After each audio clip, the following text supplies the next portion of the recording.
You ever pull up to your own driveway thinking it's just another regular day, and instead, boom, there's a wall 20 feet high stretching from one end of your property to the other, like someone's trying to keep Godzilla out?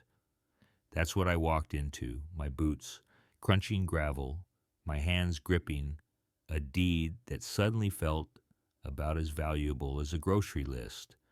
And there, perched up like she was Queen of Pine Hollow, was Ellen Shaw, HOA president, all dressed in white, sipping champagne like she's toasting my misery. Sell at 40% below value, or you're never setting foot on your land again. Can you believe that? Yeah, that happened. And here's the wild part. I saw it coming. Let me back up a sec, because nobody just wakes up with a steel wall across their life, unless somebody's been plotting. I'd bought that patch of land a year before, dreaming up a little permaculture farm, a spot where I could grow old and maybe teach a few kids how to dig in the dirt. You know, Grandma June, sharpest woman I know, retired judge. She'd warned me. Ellen's the kind who likes to win at any cost. Put a few extra protections in the deed just in case. She called it the hollow clause, and at the time I thought she was being paranoid. Turns out she was the only one thinking straight. So there I was, shut out of my own place, staring at an old stone marker with our family crest, realizing Ellen's little stunt wasn't just about money, it was about power. Next thing I know, Ellen strutting down her porch steps, heels clicking, voice cold as February. We found a loophole. The access road's HOA property now. We're building Pine Hollow Estates. Whole community's gonna benefit except you, apparently. That's her style, make you feel like you're the problem just for wanting what's yours. But here's where it gets interesting. From behind an old oak, this young woman appears, camera in hand, eyes darting. She's Ellen's daughter, Liz. She slips me a note. Don't let them take the water. Didn't make sense at first, but it started to fit once I put all the pieces together. Grandma always said water's the real gold in this valley. Well, apparently Ellen wanted that gold for herself. Next thing, I'm in Grandma June's study maps, and old deeds spread across the desk, and she's telling me the wildest thing. If the HOA ever blocks your legal access, the water rights revert to public use, kills their project before it starts.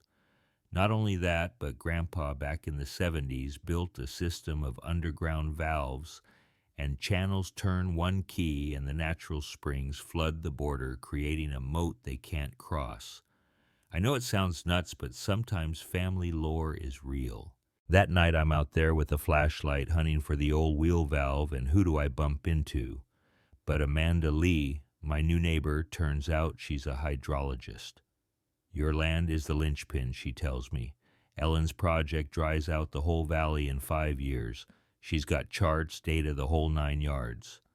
We find the brass wheel buried beneath the old boundary stone, and let me tell you, turning it felt like waking up the ghosts of Pine Hollow. Right about then, Tom Jacobs, the HOA's enforcer, shows up, flashlight in hand, ready to accuse. Before he can say anything, Liz jumps in. We're doing research for my university thesis, Tom. It's all above board. He's not convinced, but he leaves, and we all know this is about to get ugly. The next week's a blur, extra fences go up, cameras everywhere, and then I get a notice, water shut off for violations. Petty doesn't even begin to cover it. Amanda and I call a meeting at the church, show everyone her research, but Ellen's got the louder voice. He's just trying to tank your property values. He's always been trouble. Folks I used to wave to at the store won't look me in the eye. That's how fast a rumor can turn a town against you. One night in a move I probably shouldn't admit, I used some old military skills to hack into the HOA server. I needed proof. Emails, bribes, reports about water risks they hid from the community. The second I start downloading, alarms go off. Next thing I know, sheriff's deputies are at my door dragging me out in cuffs. Computer crimes, they say, like I'm some hacker from a movie. Ellen standing there giving a statement to the news, calling me an extremist, telling everyone I'm a threat to the community. Sitting in jail, I'm about ready to throw in the towel, but then old man Wilson, this grizzled fisherman I grew up around, tells me, "Son, if you don't fight for that water, nobody will." That hit me harder than any legal threat. When Grandma June came with the bail, she just nodded. It's time. Next day, there's a packed community meeting. Ellen's got her investors lined up, all smiles, promising big money and fancy homes. She offers me a deal 35% under value, calls it generous. My hands are sweating, but I stand up and lay out every dirty trick, rigged votes, bribes the water studies they buried. Folks start murmuring.